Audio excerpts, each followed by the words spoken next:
حي على الفلاح. A therapist talking about he's done thousands of cases of people that come to him for arbitration, for therapy, couples that are having a lot of trouble, they're on the verge of divorce and things like that, right? And he's like, after years and years of his experience, he was asked to summarize, what do you think is the root of the conflict? And when two people are heading towards divorce, what seems to be the root problem, right? Can you point out to one or two things? One of the things he pointed out, you know what it was? That when you look at your own mistakes, you say it's understandable. And when you look at the other mistakes, you say that's how they really are.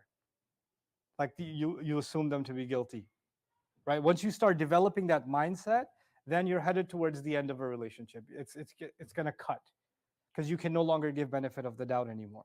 You can't see them as a person anymore. You've already painted a picture and you won't undo it, right? So that's another thing we have to become. When Allah says, "Wattaqul arham," what I'm trying to tell you is, if we're going to have taqwa of the relationships, then that means we have to be mindful of the things that can destroy the relationship, that can separate the hearts. And taqwa, by the way, is in the hearts, right? At-taqwa hahuna. Quran says, فَإِنَّ ذَلِكَ مِن تَقْوَى الْقُلُوبِ.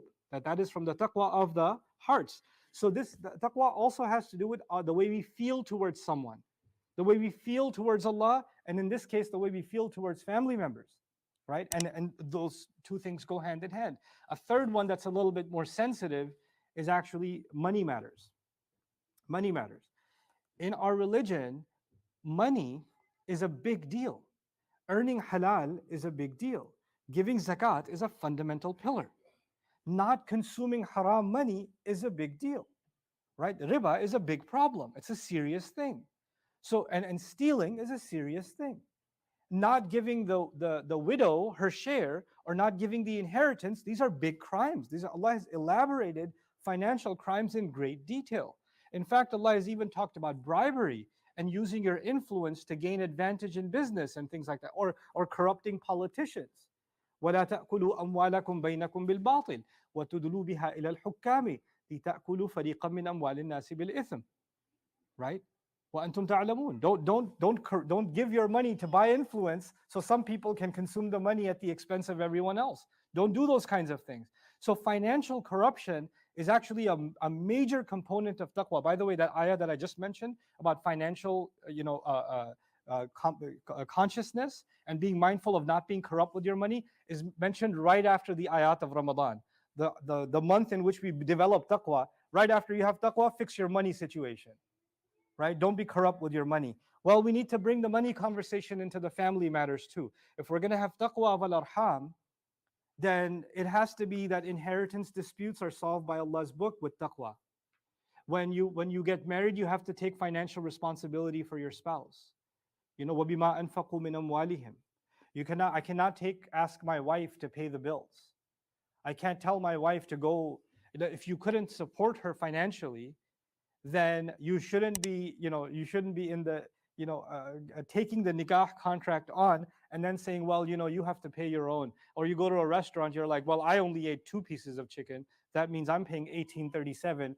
You ate 3 pieces of chicken, you pay $21.30. It's not going to work. That's not taqwa wal arham. وَبِمَا أَنفَقُوا مِنْ أَمْوَالِهِمْ. You got to spend on the kids, you got to spend on you have to take care of your parents. And what happens sometimes in this taqwa is that because a lot of times men are in, by the way, men are not the only ones in this situation. Sometimes women are in a situation where they're earning all the income. That happens too. There are situations like that. And there are sometimes understandable situations like that, like the daughter of the old man in Madian, whose daughters were basically taking the animals out to graze. So they're the ones making the money in the house, right? That's in the Quran, in Surah Al-Qasas. So situations like that can happen. Or there was a married couple and the husband became disabled and the wife has to do work and she's supporting him financially.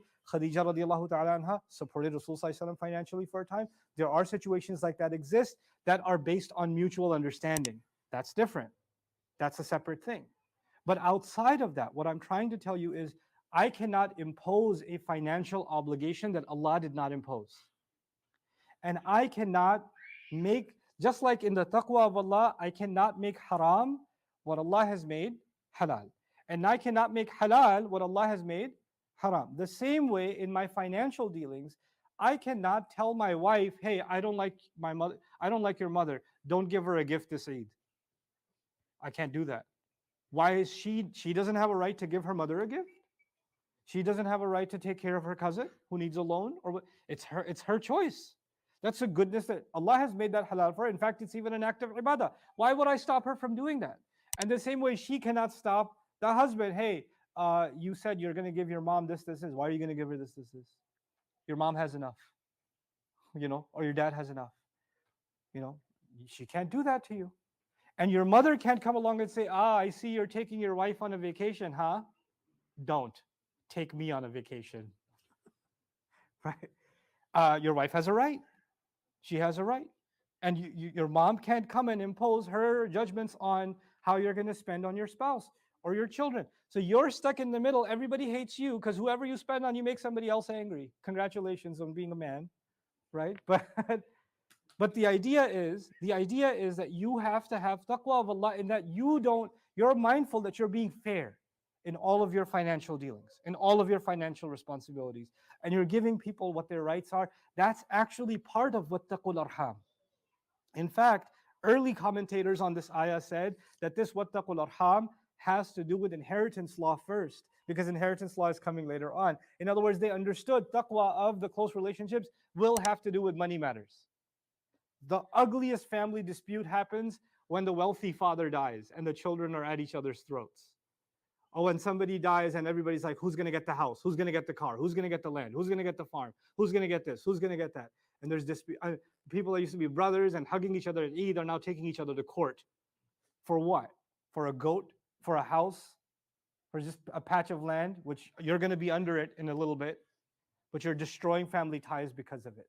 So money is yet another thing that we have to be mindful of in terms of Allah, but also in terms of family. The final thing I'm going to mention is time. Is time. Allah has created this system of taqwa with Him, and it revolves around time. There are specific times when I'm supposed to pray. There's a specific time when we go to Hajj. We're in Hajj season now. May Allah accept the Hajj of all of the Hujjaj. And those of us that haven't had the rizq to go to Hajj, that Allah provide you the rizq to go to Hajj. So there's a specific time for Hajj. There's a specific time for fasting. There's a specific time for prayer. There's a specific time for Eid. The entire religion and our taqwa of Allah, our mindfulness of Allah, is actually about taking advantage of particular times. And even voluntary times, there are special times to make dua. There are special times to make adhkar. وَالْمُسْتَغْفِرِينَ بِالْأَسْحَارِ حِينَ تُصْبِحُونَ. Early mornings, late at night. There are times, and times. Well, if we apply that formula and what it could mean for our families, then there are times that we have to give. Rasulullah used to give allotted times to his spouses. There has to be dedicated time where people that have a relationship with you feel like they got your individual attention. If you, for example, have 3 children, right?